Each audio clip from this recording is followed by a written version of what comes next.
नमस्कार। गुलिस्तान न्यूज़ डोगरी खबरां दिखने वाले सारे दर्शकों की मेरी संजीव प्राशर वाला पासा दर्शकों प्यार भरिया नमस्कार।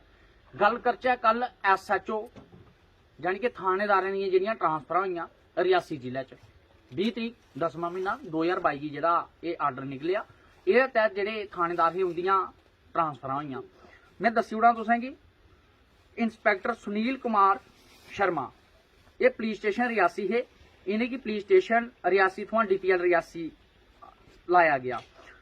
कन्ने कन्ने इंस्पैक्टर विजय शर्मा यानी कि पुलिस स्टेशन पौनी है और इन्हें की पुलिस स्टेशन रियासी लाया गया। इंस्पैक्टर सुमन सिंह ये पुलिस स्टेशन भवन है, इन्हें की पुलिस स्टेशन पौनी लाया गया। इंस्पैक्टर ख्यातिमान खजूरिया ये DPL रियासी च है, इन्हें की पुलिस स्टेशन भवन लाया गया।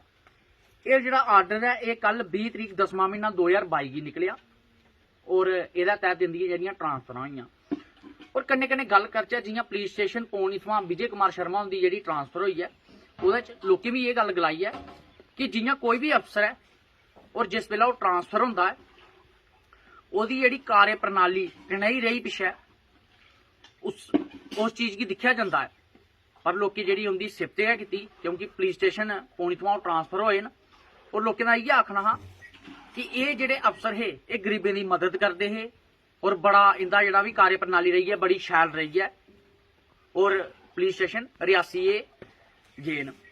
ते कन्ने कन्ने अगर मैं गल करां मौसम संबंधी जानकारी दी ते मौसम दी हाल चाल तुसेंगी सनाई ओड़चै। कल जियां बड़ी बरखा रही और बरखा कन्ने कन्ने दिक्खेआ जा ते ठंड भी जेहड़ी मती रही कल, मतलब जियां ठंडा मौसम होई गै गेदा हा। खासकर लोकें जेहड़ियां गर्म कपड़े जां कोटियां स्वैटर ओह् कड्ढियै ले, कल शाल वगैरह कड्ढियै ले न। ते अगर गल करचै अज्ज दी ते अज्ज जेहड़ा मौसम साफ है, पर जेहड़ी कल मौसम ने अपनी जेहड़ी दस्सेआ ओह् इयै है कि कल जियां मौसम खराब रेहा ते उन्नै जेहड़े अंदर कोटियां स्वैटर रखे दे हे ओह् कढ़ाइयै उड़े न ते अज्ज जेहड़ा मौसम साफ है। मिगी ते मेरे कैमरामैन गी दियो इजाजत। होर खबरें लेई बने रवो गुलिस्तान न्यूज़ डोगरी।